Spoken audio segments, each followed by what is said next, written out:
The high point of the marijuana epidemic in the United States is considered 1979. Through the 70s, more and more marijuana is becoming available. I mean, to give you an example, when I graduated from high school in 1967, nobody in my high school, with the exception of 2 kids out of 1,500, had ever tried marijuana. And I have a pretty good idea that that's very close to, to the number. That you just, by the late 60s, it's all over American colleges. And by 1979, 1 out of 10 high school seniors is getting stoned every day. This is what started the war on drugs, the second war on drugs. Parents freaked out. Now look, they had some governmental assistance in freaking out. There were a lot of officials who wanted that fact to be well known. Every day. It was truly an epidemic, and people were freaking out. That is, parents were freaking out at their kids getting stoned all the time. Criminal justice in its, most basic level, it's about many things. The law does many progressive and good things. The law is in many ways the last resort that the poor have to resist and face off against the rich. But another feature of the law is that it manages and excludes and processes that section of the population which cannot find work.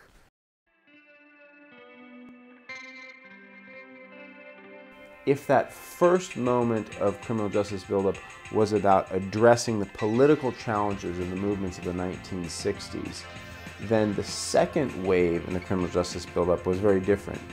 It begins again in the early 80s under Reagan. It's a war on drugs again, but the situation is now different. When Reagan comes in, Reagan is really bringing in a very different gestalt, a very different national sense. America, number one. We're the best. We're the toughest. We're the meanest. We're the richest. We're the most fabulous. And cocaine is a drug that is perfect for that. You snort cocaine, you think, I'm the sexiest man alive. I'm the smartest broker on the street. I'm the fastest guard on the court. I'm the meanest back in the field. I mean, it becomes, a part of Wall Street, Hollywood, athletic celebrity. Snort some cocaine and wow, you're ready to go. That second war on drugs, launched by Reagan in '83 and '84. '84 is when they have their first omnibus crime bill. They have like a major crime bill in '82, but it really takes hold in '84. That second round of federally sponsored, federally led criminal justice crackdown nationwide is not about counterinsurgency and repressing movements. It's about now managing the new inequality created by Reaganomics. And Reaganomics was itself a solution to the problem of too much economic justice, too much social democracy. The standard of living for American workers in the 70s was the highest it has ever been. But the economy wasn't growing fast enough and big business wasn't making enough of a return on its investments. That was the problem. In terms of actual life, it wasn't really a problem, but it was a problem for the logic of capitalism. So the solution is Reaganomics. Criminal justice buildup is an analog to that. So how in a free society, because it is a free society, how in a free society, it's a free society with full of repression, this and that, blah, blah, blah, but it's like, it's like you're free to quit, you're free to sleep under a bridge, there's tons of freedom. You don't have to vote, you don't have to do this, you don't have to do anything. You don't have to have a job, you don't have a checking account, you don't have to have a credit card, you don't have to eat, you can just go out in the street and die. You're free to do essentially whatever it is you want, but if you want to stay alive, you have to work. So how is it that wages are kept down to a point where it's profitable for capitalists to invest? The primary mechanism is unemployment. So the system stops functioning if you don't have unemployment. So how does the system then, the culture essentially then explain unemployment? I mean, you can't explain this the way I do. You can say, well, we actually have to have, you know, always, even in the best of times, like 5% of the population can't have a job, because that's just the way it is, because then the other 95% of people would like start demanding more money, and there wouldn't be profits. You can't say that. So how is that situation explained? It's like, well, these people are lazy, they're bad, they're criminals, they're dangerous, they're unemployed because they come from bad families and there's a culture of poverty, blah, blah, blah, blah, blah. And the fact of the matter is, it's just structural, you know? It's a game of musical chairs, you know? There aren't enough chairs, there aren't enough jobs for everybody to have one. And some people are going to be left out. And that's when you get, you know, the return of just like mass open homelessness in American cities. And in response to that, to manage it physically and to explain it ideologically, Reagan launches a second war on drugs. Hi, I'm Stephen Dubov, 82661-011. I'm 67 years old. I live at 701 Tillery, Austin, Texas. I was arrested in 1987 for possession of drugs. But that does not necessitate a life without parole sentence. That's just insane.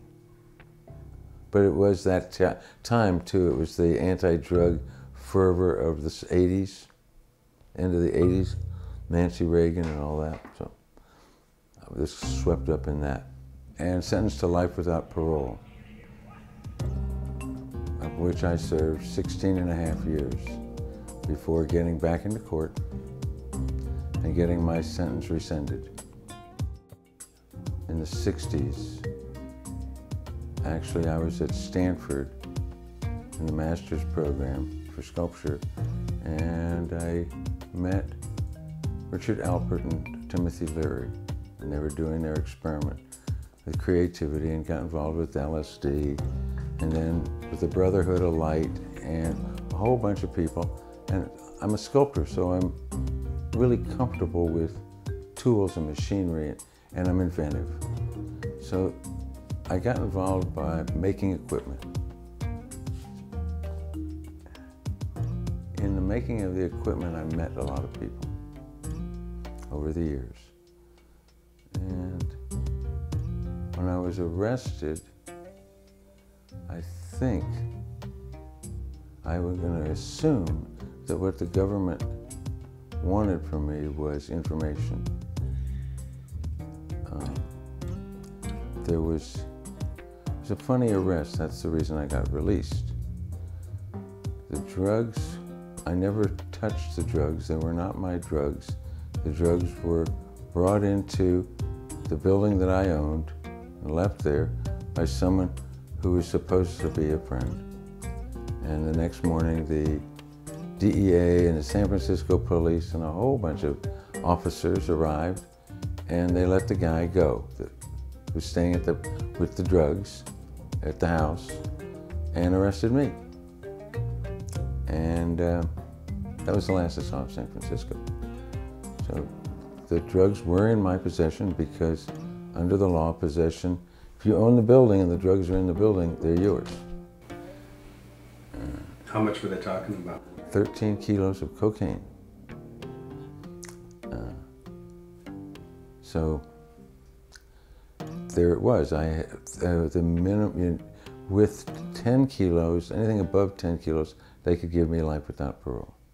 So they said they were going to give me life without parole, and they could mitigate that by cooperating, but I didn't really know what, I didn't do that. So I pled not guilty. I had a bad lawyer, of course, and I ended up going to prison.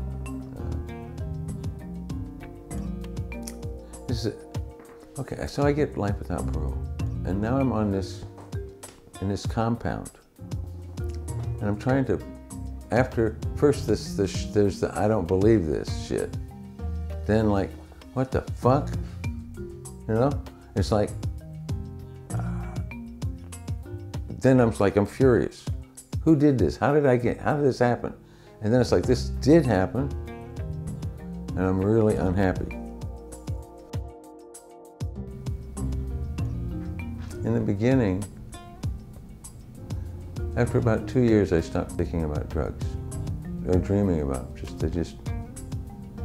They'd been a part of my life for all that time, and they were just gone. I just never came to mind. After about 8 or 10 years, I stopped having dreams about women.